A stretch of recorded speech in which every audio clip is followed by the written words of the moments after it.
The Gateway Arch stands as a monument to a country that values the gritty perseverance, resilience, and creativity necessary to move toward progress. Home of Nellie Amelia Earhart and Budweiser, St. Louis may be weathered, but it still stands firm as the Gateway City. And just as this city is the gateway to the West, so too is beer the gateway to whiskey. We met up with a restaurateur to get the best of both worlds. Chris is talking to Mom. Oh, sun, won't you shine on me? Won't you shine on me when the rain has come? You remember all of those American white oak barrels we keep babbling about? Do you ever wonder where they all come from? Well, they come from right here in Missouri, one of the largest producers of barrels in the world. Those mighty white oak are born, bred, murdered, and processed here. It is a secret business, though, which is why when we attempted an interview at this cooperage, we were swiftly and severely shot down. Their largest competitor allegedly learned a new charring technique from taking notes on their tours. But as is so often the case, all of this idle chit-chat is making us thirsty. Time to hunt down the spirits of St. Louis. All right, Chris, tell me where we're going. We are going to Square One Brewery and Distillery in St. Louis, Missouri, aka The Lou. This is the only place we will be going to so far that has a brewery and a distillery. They also have a restaurant. It's very good. We're going on a corned beef tour of the United States. You didn't know, I have a side project. I have my own 50 states in corned beef. And salsa beans.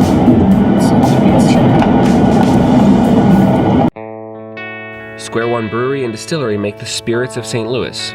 When they were established in 2006, they were one of only 87 distilleries in the United States. There are over 1,000 today. Who are you? Just trying to figure that out.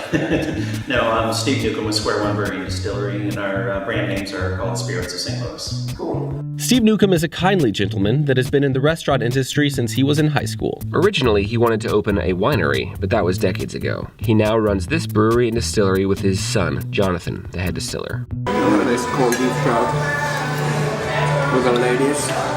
Well, actually, everything starts out here in the brewery. So, we're a 10-barrel system, and actually everything that we do, especially for the whiskey, will start out here because, it's a grain bill. Yeah. And unlike some of the craft distillers out there, and also the big guys, they actually will ferment on the grain, where since we're a brewery, we have a mash tun, so we'll mash out, and, we have clear liquid, and I think it kind of makes it a little bit cleaner product.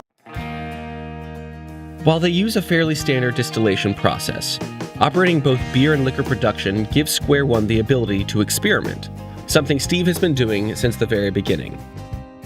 In high school, my mom bought me a winemaking kit. It was to make cold duck. That was a popular thing a long time ago. And I learned as a teenager I could actually make alcohol. So from winemaking I started making beer. And then I started to be very fascinated with fermentation and, making alcohol. There are shelves filled with experimental spirits, but they operate a small production, which gives him time to tinker.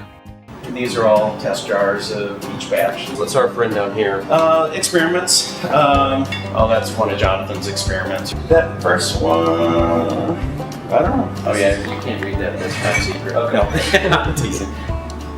No, I think that was actually just probably a vodka or something. All of this messing around has paid off with some insanely good booze. On our Vermont night, we take oranges, lemons, limes, vanilla, cinnamon, and cloves, and then we macerate those at different times, and then we'll come back and use maple syrup to sweeten it up. We actually have a product we call Hopski, where we actually, over that small still, we actually take the gin basket, fill it full of hops, take the distillate and run it through, and what we're able to do is actually capture the aroma part of the hops out of there. Okay, let's start with the J.J. Newcomb. That's probably our flagship, and that's the one that we're most proud of, so why don't we start with that first. As you swirl it around and smell it, you're actually going to probably pick up a little bit of smokiness. That's the cherry wood smoke malt that we use in there.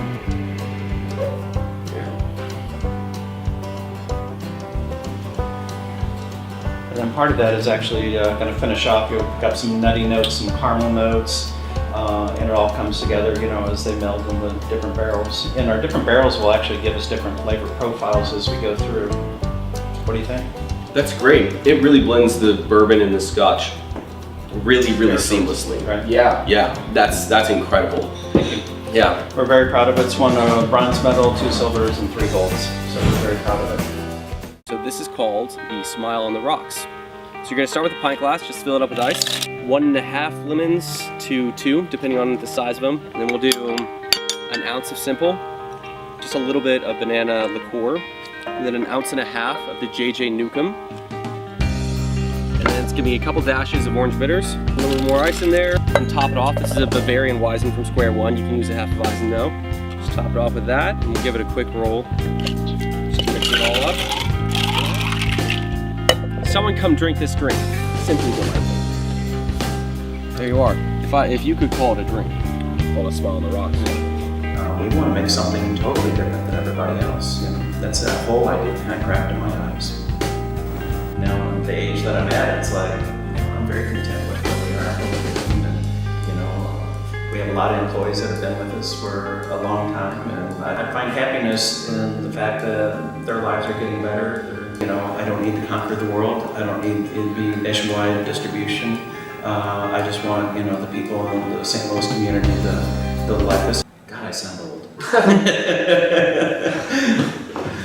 Your words. There you go. Missouri is a place as strong and resilient as the oak in the barrels our delicious whiskey nectar sleeps in. We hope one day you get the chance to taste the spirits of St. Louis. And if you do, we think you'll agree. I wish you had more plans for world domination. Yeah. Oh, it's okay. Love y'all. Well, thank you very much. Cheers.